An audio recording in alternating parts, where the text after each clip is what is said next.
25వ అధ్యాయం మొదటి 2 వచనాలు.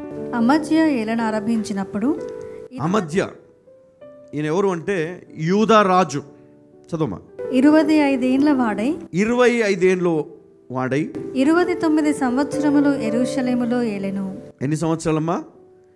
29 సంవత్సరములు యెరూషలేములో ఏలెను. అతని తల్లి యెరూషలేము కాపురస్తురాలు, ఆమె పేరు యెహోయదాను. అతడు యెహోవా దృష్టికి యథార్థముగా ప్రవర్తించెను కానీ, చూడండి, యెహోవా దృష్టికి యథార్థముగా ప్రవర్తించెను గాని పూర్ణ హృదయముతో ఆయనను అనుసరించు. ఇది అండర్లైన్ చేసుకోండి, ఇది అండర్లైన్ చేసుకో. అతడు యెహోవా దృష్టికి యథార్థముగా ప్రవర్తించెను గాని పూర్ణ హృదయముతో ఆయనను అనుసరింపలేదు కదా. ఈరోజు ఎంతమంది లేరు దైవభక్తి గలవారు, దేవుని సేవ చేసేవారు కదా. తలాంతులు ఇచ్చాడు దేవుడు, పాటలు పాడమని, వాయిద్యాలు వాయించమని. ఎంతమంది సమర్పణతో చేస్తారు. ఈరోజు సంఘములో ఉన్నటువంటి విశ్వాసులు కూడా దేవుడు ఎలా ఉండాలని కోరుకుంటున్నాడంటే, ఇక్కడ చూడండి, అమధ్య ఈయన యూదులకు రాజుగా ఉన్నాడు 29 సంవత్సరములు. అతడు యెహోవా దృష్టికి యథార్థముగా ప్రవర్తించను కానీ ఏమి లేదంట, పూర్ణ హృదయముతో ఆయనను వెంబడించలేదు. పూర్ణ హృదయముతో వెంబడించలే.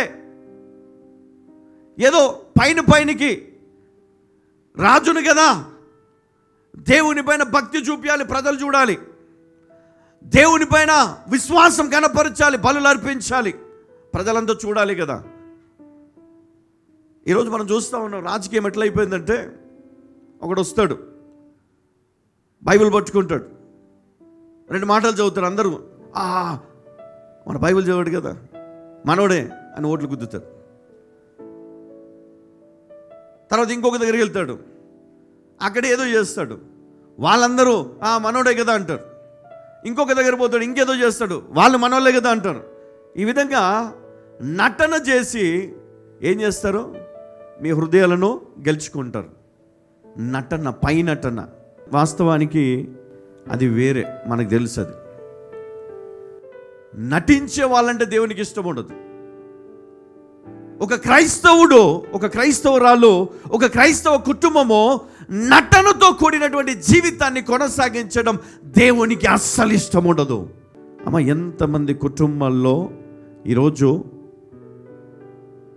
ప్రార్థన ఉందా అంటే నువ్వు క్రైస్తవ జీవితం నటన కాదనేది. నీ పిల్లలను కూర్చోబెట్టి ప్రార్థన చేస్తున్నావా?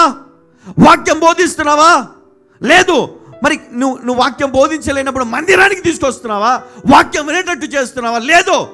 మరి నీ భక్తి నటన కాదు, నీ క్రైస్తవ జీవితం నటన కాదు. ఎంతమంది జీవితాల్లో, ఎంతమంది కుటుంబాల్లో మరి ఈరోజు దేవుని పైన విశ్వాసం ఉంది, క్రైస్తవులమే, కానీ దేవుడు పని చేయాలి నా జీవితంలో, దేవుడు నా కోసం ఏదైనా చేయాలా? నిన్ను పుట్టించలేదా ఈ లోకములో? నువ్వు శ్వాస తీసుకోవట్లేదా ఈరోజు? నువ్వు బ్రతికిలేవా ఈరోజు? ఈరోజు తినట్లేదా ఆహారం? కష్టపడట్లేదా? అడుగు. వాక్యములో ఏమనుందంటే, అడుగుడి మీకు వెదుగుడి, తట్టుడి. తెలుసా? ఎంతమంది తెలిసే సంగతి? మరి ఎక్కడ పోయింది విశ్వాసం? ఎక్కడా నీ విశ్వాసం? ప్రార్థన ఉందా నీ జీవితంలో? మందిరంలో కాదమ్మా, ఇంటికి వెళ్ళిన తర్వాత నీ జీవితం ఎట్లా ఉందనేది కావాలా దేవునికి. అందుకే ఇక్కడ ఈయన గురించి ఏమన్నాడు ఈయన గురించి, యెహోవా దృష్టికి యథార్థముగా ప్రవర్తించను కానీ పూర్ణ హృదయముతో ఆయనను అనుసరింపలేదు. ఏం జరిగింది? ఒకవేళ ఈయన ఈ విధంగా ఉన్నాడు, అయితే ఏంటి అని మీరు అనొచ్చు. అయితే ఏంటి బ్రదర్? 27 వచ్చిన అమధ్య యెహోవాను అనుసరించుట మానివేసిన తరువాత, ఏమంట? అమధ్య యెహోవాను అనుసరించుట మానివేసిన తర్వాత జనులు యెరూషలేములో అతని మీద కుట్ర చేయగా, అతడు లాకీషునకు పారిపోయెను. తర్వాత అయితే వారు అతని వెనుక లాకీషునకు మనుషులను పంపి అతని అక్కడ చంపి గుర్రముల మీద అతని శవము ఎక్కించి తీసుకుని వచ్చి యూదా పట్టణమందు అతని తండ్రుల యొద్ద అతని పాతిపెట్టి. ఇప్పుడు చూడండి, శత్రువులు ఎక్కడో ఉండరు. దేవుని దయ, దేవుని కృప, దేవుని దీవెన నీ పైన ఉన్నంత కాలము దేవుడు కాపాడుతూ ఉంటాడు కదా. దేవుడు కాపాడుతూ ఉంటాడు, దేవుడు తప్పిస్తూ ఉంటాడు, మేలు చేస్తూ ఉంటాడు, నేను తృప్తిపరుస్తూ ఉంటాడు. కానీ నీవు తృప్తిని పొందుతూ నీవు ఏం చేస్తావు, కొంతకాలం గర్వం ఎక్కిపోయి నువ్వు చేసేది ఏంటంటే దేవుణ్ణే పక్కన పెడదాం అనుకుంటాం కదా. ఇక నా అంతటోడు లేడు కదా, నా అంతటోడు లేడు, నేను ఏది చేస్తే అది జరుగుతుంది అని నువ్వు అనుకుంటాం. కానీ ఇక్కడ చూడండి ఏం జరిగింది. ఇక్కడ తన గర్వానికి తగినట్లుగా, అంటే ఒక స్టేజ్కి వెళ్ళిపోయాక ఇక దేవునితో పని లేదనుకున్నాడు, దేవుడు అక్కర్లేదనుకున్నాడు. అందుకని ఇక్కడ ఏం చేశాడు, అందుకొరకు యెహోవా కోపము అమధ్య మీద రగులు కొనెను. హల్లెలూయా. దేవుని కోపము వచ్చినప్పుడు దేవుడు వెంటనే తీర్పు తీర్చలే. ఎవరిని పంపించాడు? ప్రవక్తల్లో ఒకని పంపించాడు. అంటే ఒక దైవజనుని ద్వారా దేవుడు అతనితో మాట్లాడాడు. చూడండి, ఈరోజు వాక్యం ద్వారా దేవునితో మాట్లాడతాడు. కానీ నువ్వేం చేస్తావు, దాన్ని నువ్వు స్ట్రేట్గా నాకేం తీసుకొని నువ్వేం చేస్తావు, దాన్ని నెగిటివ్ ఆలోచనతోటి తిరస్కరిస్తావు. చూడండి, ఇక్కడ ఈ ప్రవక్తను తిరస్కరించాడు, ఆయన మాటను కొట్టి పారేస్తాడు. ఇంకా ఒక నిమిషం ఇక్కడ నేను చంపి పడేస్తా అని కూడా అంటున్నాడు ఇక్కడ. చూడండి, అలాంటి మాట దేవుడు ఎప్పుడు ఇస్తాడు తెలుసా? ఇంకా నీకు లాస్ట్ ఛాన్స్, మధ్యవర్తిని పంపుతాడు, అంతే, గుర్తుపెట్టుకోండి. ఆ మాటకు నువ్వు లోపడకపోతే, దైవజనుని మాటకు నువ్వు వినకపోతే అది లాస్ట్ ఛాన్స్ అన్నమాట. నువ్వు మార్చుకుంటే మంచిదేమో, ఆ మాట వినేటప్పుడు నువ్వు అర్థం చేసుకుంటే మంచిదేమో. ఒకవేళ గర్వము తోటి నువ్వు వినకపోతే నాశనము, దేవుని శాపము మీదికి వస్తుంది. ఎవరి మీదికి? చూడండి, అమధ్య మీదికి వచ్చినట్లుగా.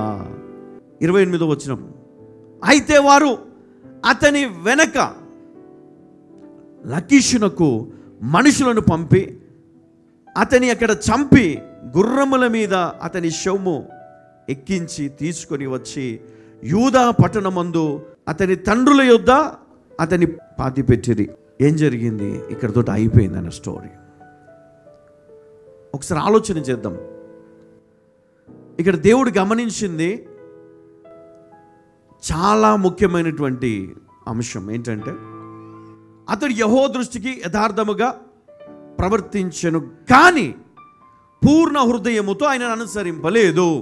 వినండి అమ్మ, అందరూ వినండి. క్రైస్తవుడవే, విశ్వాసివే, ప్రార్థన పరురాలివే, నువ్వు ప్రార్థన చేస్తే జవాబిస్తాడు, నువ్వు ప్రార్థన చేస్తే స్వస్థత జరుగుతుంది, నువ్వు ప్రార్థన చేస్తే ఇంకా గొప్ప కార్యాలు జరుగుతూ ఉన్నాయి. కానీ నువ్వు వాక్యాన్ని పాటించడం లేదు, దేవుని మాట వినటం లేదు. దేవుని మాట వినట్లేదంట, ఆయన ఆజ్ఞను అనుసరించట్లేదు. ఎట్లా తెలుస్తుంది బ్రదర్ ఇవన్నీ అంటే, నీ జీవితంలో నువ్వు మాట్లాడే ప్రతి మాట, నీ ప్రవర్తన, నీ ఆలోచన, నీ జీవిత విధానము తగ్గింపు కావాలా, ఓర్పు కావాలా, లోబడటం కావాలి, విధేయత కలిగి ఉండాలి, శ్రద్ధ చూపించాలి. దేవుడిచ్చినటువంటి బాధ్యత, దేవుడిచ్చిన పని నువ్వు ఎలా చేయాలి? పూర్ణ హృదయముతో చెయ్యాలి. అందుకని అన్నాడు ఇక్కడ, దేవుడిని యెహోవా నియమించిన ధర్మశాస్త్రమును పూర్ణ హృదయముతో అనుసరించుటకు శ్రద్ధ భక్తులు గలవారై ఉండాలి. శ్రద్ధ లేదు, భయం లేదు, భక్తి లేదు. నీ జీవితం మార్చడం కోసం దేవుడు మాట్లాడుతున్నాడు ఈరోజు. ఇదిగో దేవుడికి ఇష్టమైన నువ్వు చేయమని దేవుడు ఆశపడుతున్నాడు. యథార్థమైన భక్తి, శ్రద్ధ, ఆసక్తులు కలిగి నువ్వు ప్రవర్తించినప్పుడు, దేవునికి లోపడినప్పుడు, అవిధేయత కాదు విధేయతతో నువ్వు దేవుని ఆరాధించినప్పుడు దేవుడు నిన్ను ఆశీర్వదిస్తాడు. అందుకే అవిశ్వాసపు అర్పణ దేవుడు అంగీకరించలేదు, విశ్వాసముతో కూడిన అర్పణ దేవుడు అంగీకరించాడు. విధేయతతో కూడినటువంటి జీవితాన్ని దేవుడు ఆశీర్వదిస్తాడు. హల్లెలూయా.